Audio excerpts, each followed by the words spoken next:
Hello everyone and welcome back to our new video. So you have been using Shopify for a while now in 2026 and customers maybe are leaving your store when items are out of stock. You are losing multiple sales, you are losing money. So in today's small tutorial we're really gonna talk on how to add back in stock alerts on Shopify in 2026. So let's get started. Number one option is we're gonna go all the way to shopify.com, the usual stuff. Make sure you are fully connected to the internet.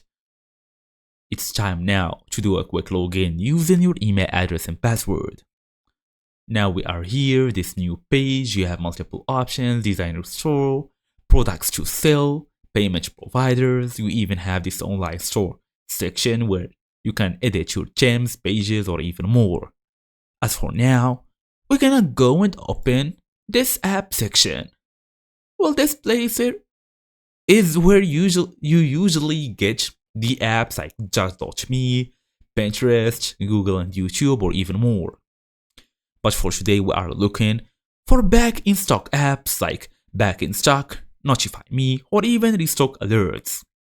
If you can see any of them here, tap on Shopify App Store. So basically we're gonna tap it.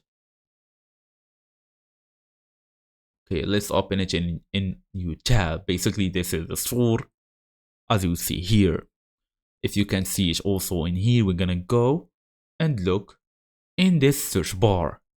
Okay, let's tap back in stock. For example, back in stock alert. Then as for now, you should be able to see every app that gives you this value. Pick one of them and install it. Add the app and allow all of the permissions needed. All you're gonna do next is enable alerts for out of stock products, turn on notifications for selected products, and that's the main idea. It's time now to customize notification messages, edit email or even SMS messages customers will receive. And that's it, you can even give it a quick test if it's needed. So thank you all for watching, and I will see you in the next video.